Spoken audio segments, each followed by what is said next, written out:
RDC est une et indivisible. De la population et de tout le monde, c'est qu'il faut tout arrêter pour faire face à cette situation. Et que nous ferons de cette terre richement bénie un réel havre de paix, de prospérité et de progrès social.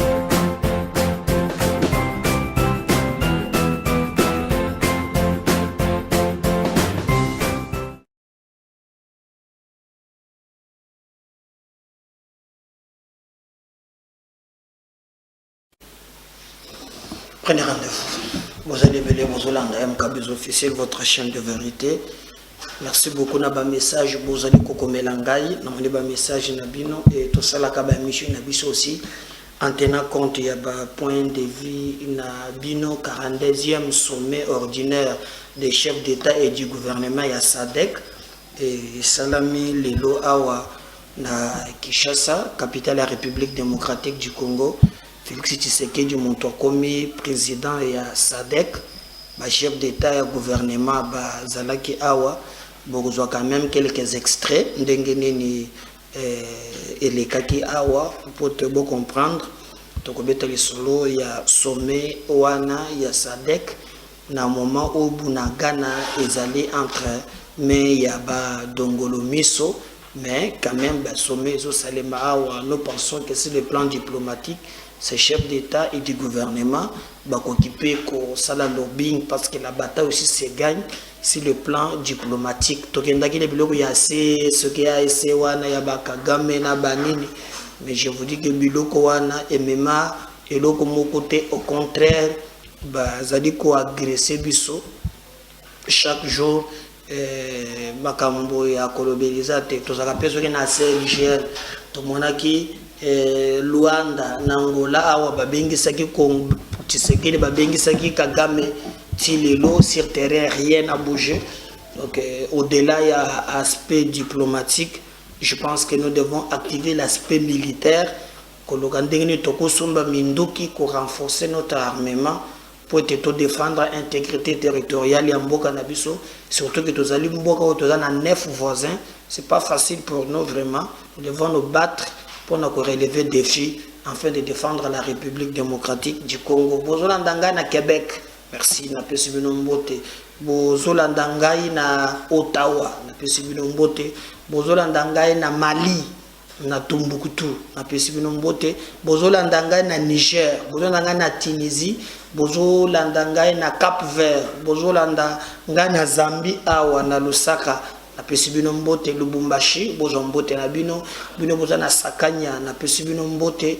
Donc il y a tout un tas de choses oyo esengeli biso na bino ensemble tout développer, tout travailler pour te makambo na biso ekende et le bosso. Donc les venons comme un seul homme tout barrer route na dongolomi sou ya mbuka na biso et que Congo est gagné et non pas que l'individu gagne.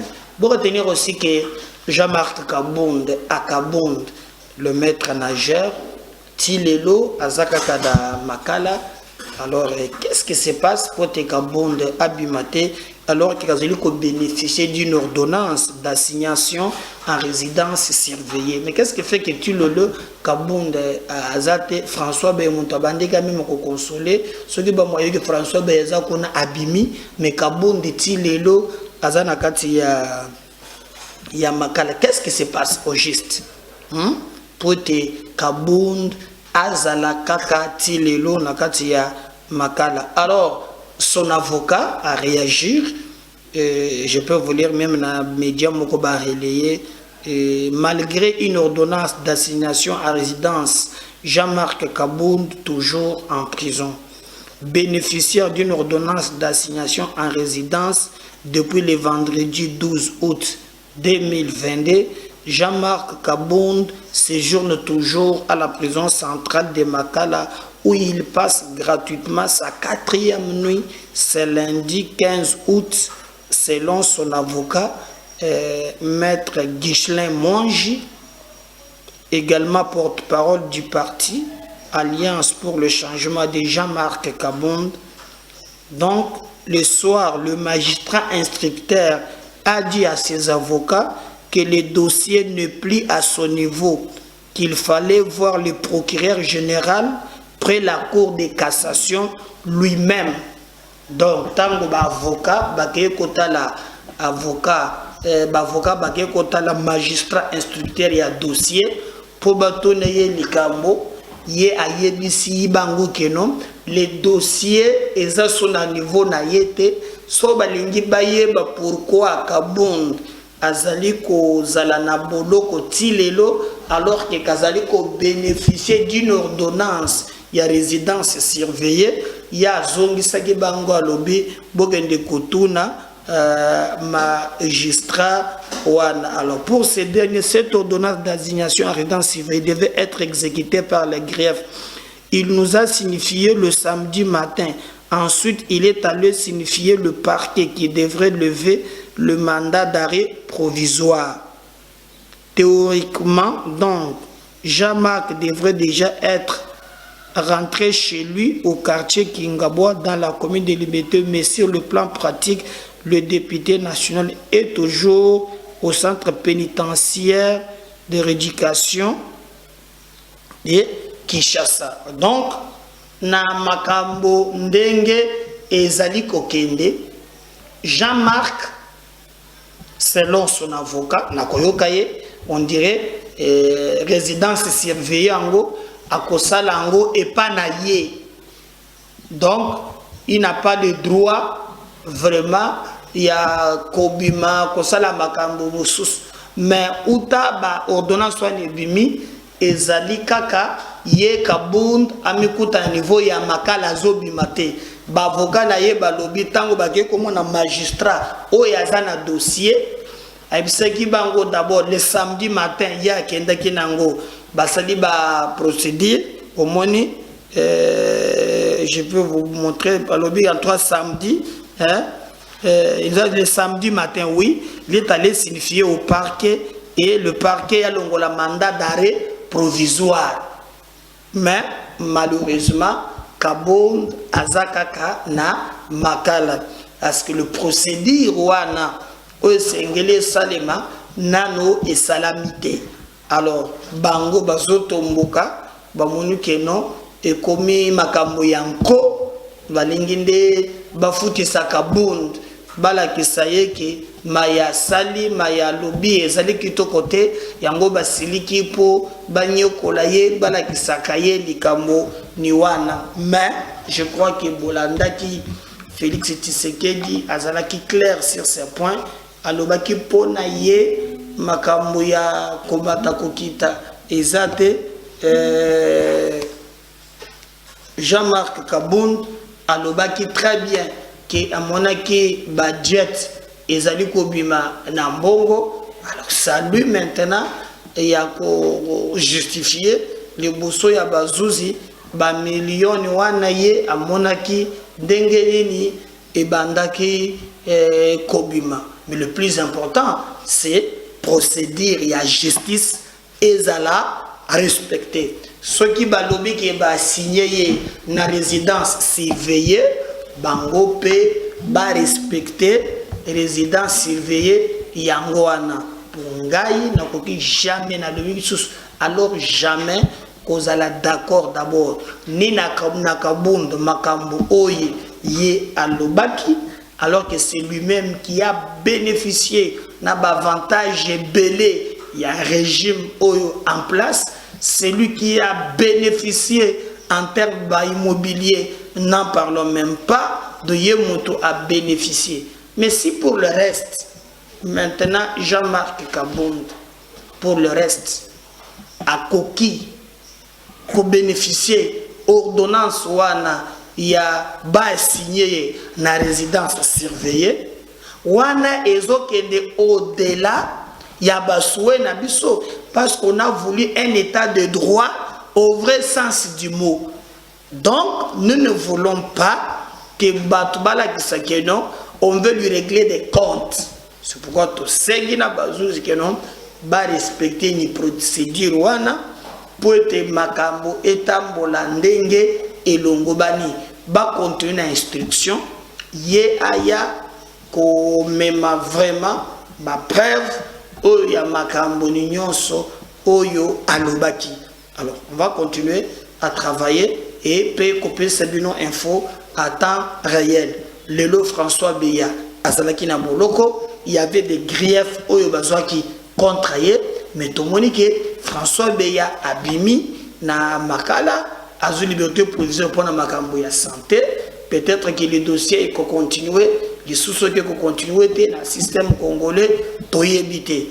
Mais le plus important, ils allaient tolingi, sauter justice et eux mokano, biso nyonso, to se plier na décision. Il y a des décisions de justice. Par exemple, et c'est pour les sakabi sauter. Moi, nous avons un état de droit. Il faut tout le monde qui s'améliore. Par exemple, la décision oyo, bazwaki na makambu ya 100 jours. Batonza ngamba 100 jours. Il y a justice. Et betsenga mabaku ya kusaka. Bona kosala nini? Ata na sepelite soué na ngate mutu ezo sala. Eloko ezo sala ezali état de droit oyo biso moko toponi pour te tolandela yango. Donc en bref, ezali na niveau wana mais boyebake Jean-Marc Kabund à Kabund malgré Manso Badobi ti lelo azakaka na niveau ya Makala. Bon, nous osons croire que ba procédure yango o balobi et ko sala manoki pour être abima. Mais ba avocat ba komi ko lobaga ko zonge pa na ye non. Et lobby pe kaka résidence surveillée et kozalaka ki pa na ye non. Procureur batu mususu bakoki pe kopona na ngambo mususu balobite kaka na côté bango bazaleli ou bien na Maison Blanche. Je sais que il aime trop Maison Blanche ezo zangaye oyo mona puis si doit des blagues na nyonso yo azalango ezalaki un peu moins compliqué, mais nous continuons à nous battre et nous pensons que bitumba tozobunda ya état de droit au vrai sens du mot et kozala bitumba et ko profiter na bato nyonso moko na moko ameka kosala oya koki kosala à ce niveau pourvu que le Congo est décollé et que mboka na biso ekende liboso. Vieux moko na IDPS Kapika parmi les 13 parlementaires.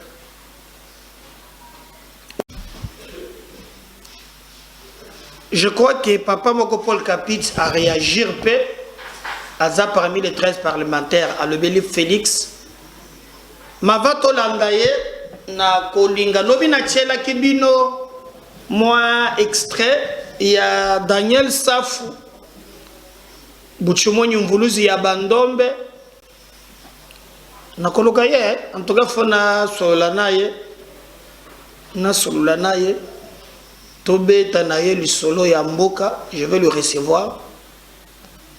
Mais en attendant, il a parlé de Jean-Marc Kabund, mais na Elobeli Naye, Atalisi, vraiment, et Ndenge Nini na IDPS, Jean-Marc Asala Makambo, et Itango Bazalaki Naye na Parlement, Makambo Nini Leka. Bolanda ki extrême okolobi le belaki makambo ya bamine na ba dossier ya zanango mais extrait ya lelo tokubakisa alobaki ya lobi mabakisi pe makambo mususu ya sika bon il a exagéré ndenga bandaki na ba liao na ba nini na histoire ya IDPS et beaucoup moins qu'il y aura un vieux parmi les 13 parlementaires. Et Dieu merci qu'il a envie, je ne sais pas ce qu'il y a à Wapi, mais au moins il a aussi parlé comment Félix bazo entouré, bazo comprendre que bazo sungayete. D'abord il le dit avec toute honnêteté, na ba courtoisie nyonso, différentes choses pour ça chef de l'État, à l'obéli vraiment yango tout autour il y a Likamboana.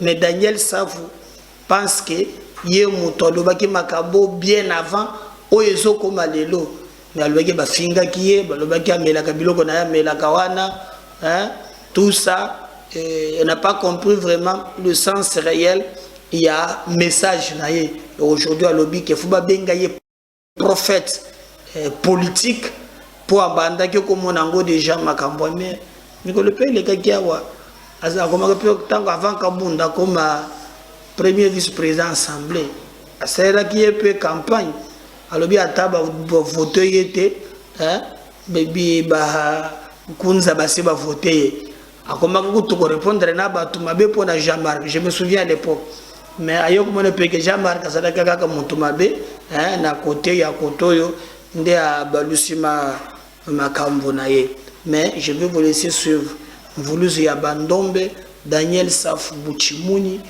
en tout cas Maya Lobby Sir Kabund et nous allons revenir pour Titoyoka Nyonso Ezali Koleka on va revenir juste après Koyoka Daniel Safu Buchimuni Mvuluzu ya Bandombe bambongo muni bazo yibaka ba 200 millions bambongo ebele bele wana ndenge bazo potana lelo na komoyoka o Jean-Marc Kabund président tozoyoka bango bambongo ebele bele so bazuta 0,1%.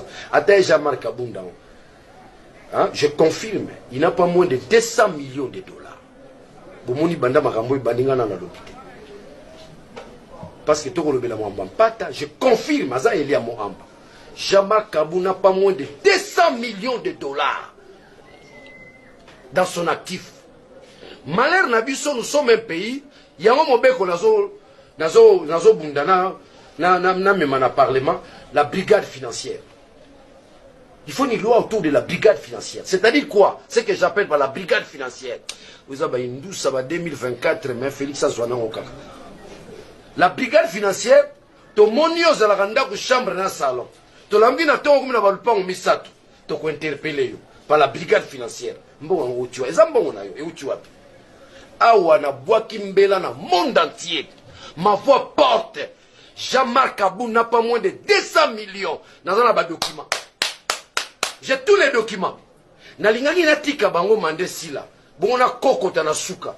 Mais na moni makelele lekebele. Je dis bien Jean-Marc Kabund. Atangwanda yiba bongote. Atangwanda ayiba bongote. Ozio bato tu ba yibi na ere mobutu ba nyoko ba sakombi ba mayidi kangimbi ba miyibi wana nyoso tu wana ba yiba neti Jean-Marc Kabund. Mais bino ba je se retourne dans la question. Daniel Safu, oui bien on le lengenini. Je suis le président des députés du réseau du secteur minier.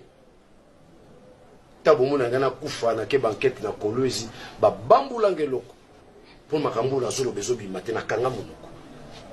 Les messieurs gérés des blocs miniers ba carré minier minene. Mutatondi si ba chinois na Katanga, c'est Jean-Marc Kabund. Nazo zilano ba sisa makamu na bango bino ba journaliste lobi bokoya na ba document qui démontre que le gars n'a pas moins de 200 millions de dollars. Donc, même si ce Congo comment qui a bango, mais le nazo quand Félix est incompétent, il y a ceci, premier incompétent, yo mo Jean-Marc Kabund. Moutalibo ça bandi ko dénoncer na IDPS. Oh bon mon na baonnette IDPS. Na gagné na ngoni. Mais to la kisi bilenge ke boko bunda bitumba mboka pour ne sengwa mboka. Boko bunda bitumba mboka te pour le boko ma ministre, o comme PDG, to comme na kitebele. Biso ba Daniel Safu. To ba symbole la lutte na mboko. Ndeko moni ba vie dingwe. Si le plan sportif c'est un symbole, mais si le plan politique na mboka oyo, nta bundi lokola ngazate. Azate bango nyonso. Nga déjà nazalaki na Marcel, nazalaki na Etienne, nazalaki na Frédéric, bino ba je boyi ndonta na Frédéric. Nani? Ah, vous amaye. Nazalaki na Vincent, boyi Vincent nani? Mbwankiem. Nazalaka na bango. Déjà bazo puissant. J'ai quel âge? J'ai 16 ans.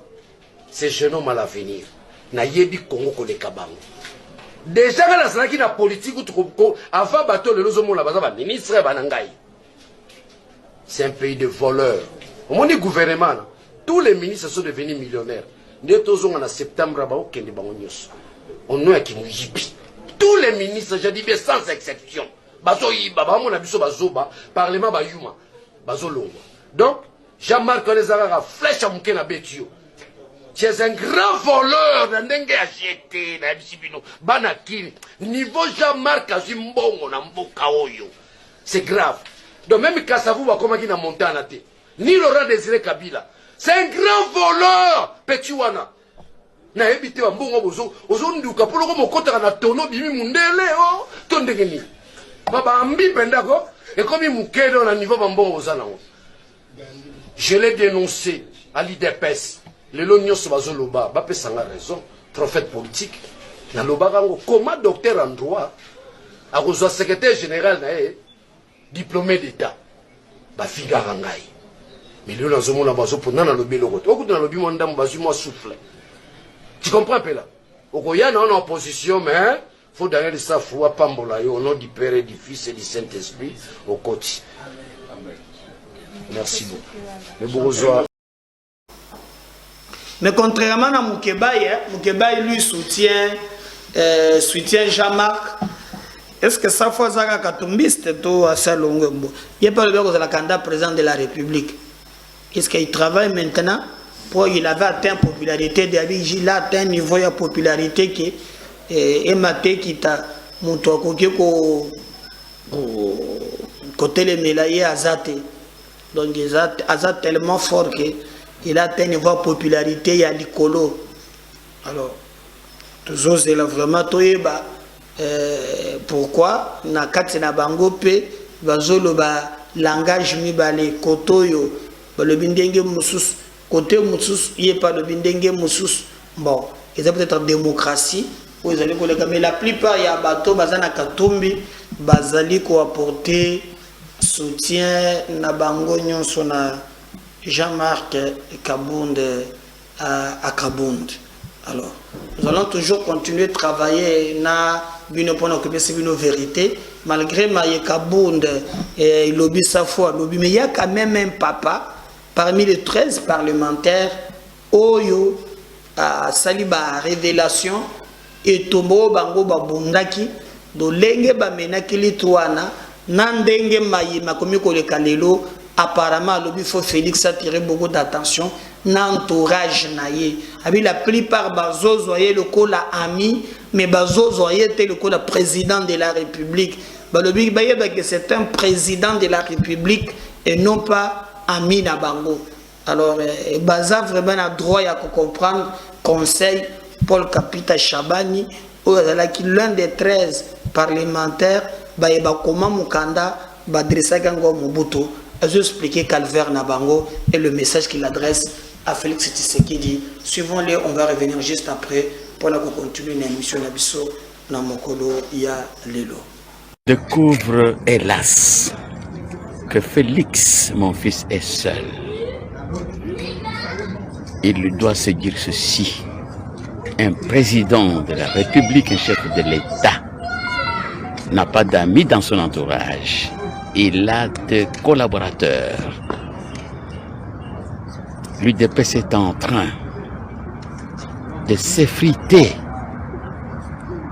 au calcul obscur de certains de ceux qui l'entourent. L'UDPS n'a pas été créé pour s'enrichir. L'UDPS a été fondé par les 13 parlementaires, dont le papa de Antoine Félix Tshisekedi Étienne, n'avait pas volé pour devenir riche. Celui qui vous parle avait 36 ans, je l'ai dit dans la salle. Mon fils aîné n'avait même pas 5 ans. Ceux qui entourent le président, je ne les condamne pas tous, mais quelques-uns croient qu'ils entourent un ami, mais c'est un chef de l'État, avec toutes les prérogatives de n'importe quel chef de l'État. Cela devrait être souligné. C'est cela qui fait ma peine. Il faudra que Félix se ressaisisse. Il est le chef de l'État, nous lui devons du respect. Il a des collaborateurs, il n'a pas d'amis. Les amis, c'est après le travail. Est-ce qu'aujourd'hui l'UDPS garde encore son âme idéologique du début? Non, puisque l'UDPS, nous ne l'avions pas conçu dans le sens d'opérer de prébande, d'avoir des carrés miniers nous avons conçu l'UDPS au service du peuple et pour le bonheur de ce dernier. Personne parmi les 13 ne se retrouve dans les biens mal acquis ou dans la corruption. On n'est pas saint, mais nous avons comme caractère l'amour de notre patrie. Et un homme d'État ou un homme politique ne s'enrichit pas aux dépens d'un peuple. Un homme d'État, c'est celui qui consacre sa vie pour le bonheur de ses concitoyens. Dès l'instant qu'un homme politique choisit l'enrichissement illicite ou devient prédateur, on doit le liquider. Vous êtes l'un des survivants de 13 parlementaires. Aujourd'hui, vous affirmez que l'UDPS ne garde plus l'âme idéologique du début.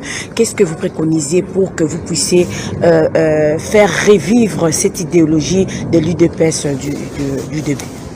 Oui, il faudrait, avant que le congrès ne se tienne, revoir la qualité de ceux qui animent le parti.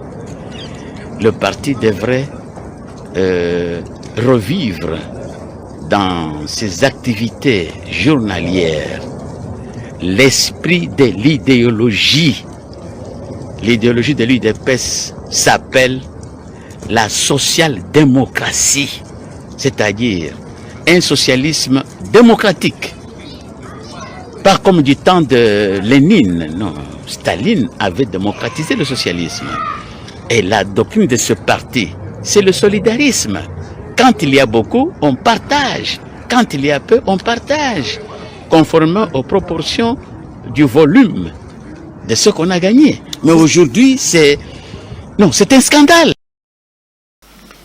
Voilà, je crois que Bolandi conseille, bao bazana mato ya koyoka. Ezan armée moko burundaise ekoti awa na babiloko na bango pour renforcer la sécurité na banin. Denis Mukwege azana kanda ya kosakana te. Denis Mukwege azali prix Nobel de la paix. Le déploiement des contingents de l'armée burundaise à RDC est une humiliation de plus pour notre nation. Le docteur Denis Mukwege a exprimé à nouveau ce mardi 16 août sa désapprobation quant au déploiement d'un contingent de forces de défense du Burundi dans la zone de responsabilité du secteur opérationnel Sokola D au Sud Kivu. Pour le prix Nobel congolais, cela est une humiliation de plus pour une nation et a démontré le choc de la diplomatie congolaise.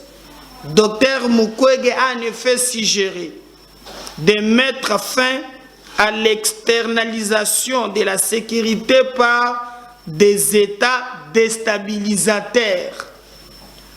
De ce qui précède, le docteur Mukwege invite le gouvernement à œuvrer sur la réforme de l'armée pour le rendre professionnel et opérationnel.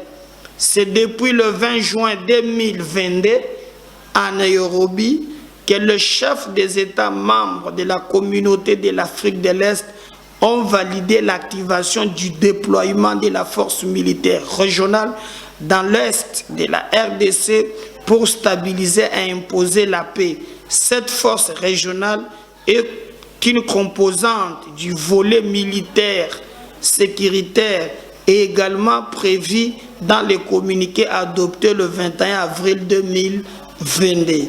Selon le président kenyan et président en exercice de cette organisation sous-régionale, la force régionale de l'Afrique de l'Est doit être déployée dans les provinces de l'Ituri, du Nord Kivu et du Sud Kivu, immédiatement pour stabiliser la zone et imposer la paix et un appui aux forces de sécurité de la RDC et en étroite coordination avec la MONUSCO.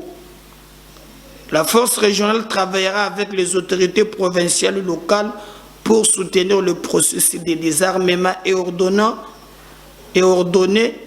en permanence dans le cadre du programme de désarmement, de mobilisation, relèvement communautaire et de stabilisation, afin de créer des conditions propices à stabiliser la paix en République démocratique du Congo.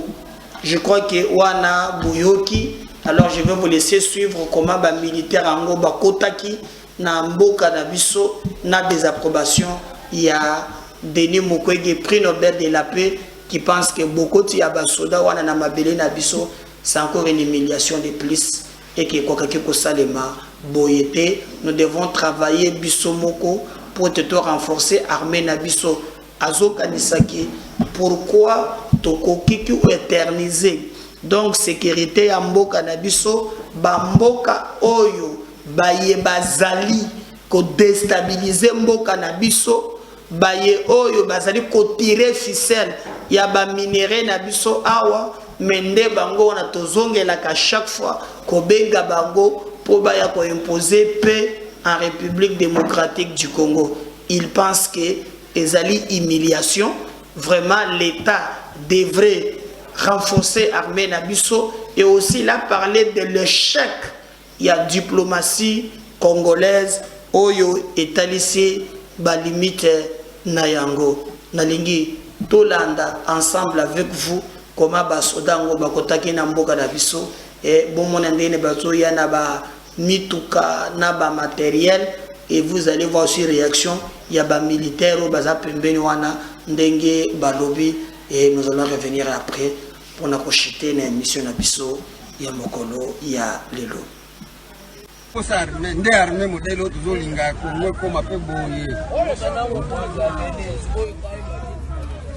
Tozolinga nde armée na biso ko mape boye logistique njambe Museveni en tout cas Mungu akubariki baba tikala libera na pouvoir na yo baba en tout cas Museveni tikala santa tutembele kuna na Uganda nde logistique ya baninga yango yo posa nde armée modelo tozolinga Kongo ko mape boye tozolinga nde armée na biso ko mape boye logistique njambe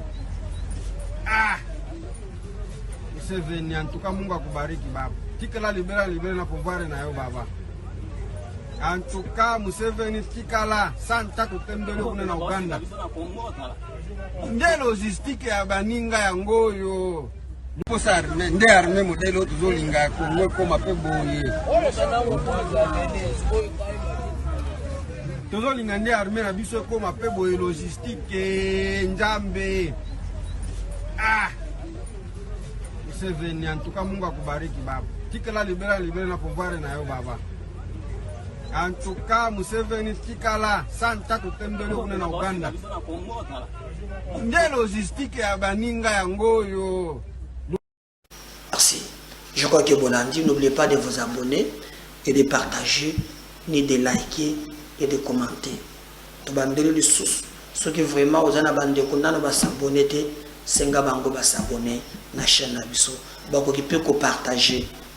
Ba partager pe lien oyo na ba emususu na baza vraiment abonner to senga bango pe ba découvrir chaîne na biso à travers yo. Tu peux toujours aussi venir bandoko bazo comme la biso comment to que ça va produire na biso venez kotana na biso c'est votre chaîne bato bakolanda produit na yo sans problème au comment na service commercial na biso au fouti au tindeli biso publicité ya maison na yo ya restaurant ya hôtel ya nini tokobanda kolekisa yango na ba émission na biso mikolo nyonso avant que ba émission na biso ebanda. Donc vous pouvez vous rassurer que epai na biso toko vendre produit na yo ndenge sengeli surtout que ngamoko na kochango pression. Vous pouvez aussi nous aider même en likant et en partageant aussi et que ça la biso très bien. À tout à l'heure, merci. Bye.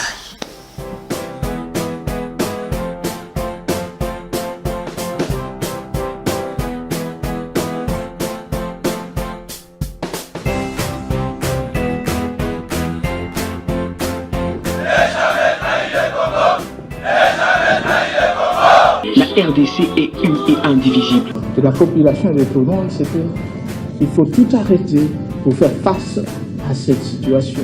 Et que nous ferons de cette terre richement bénie un réel havre de paix, de prospérité et de progrès social.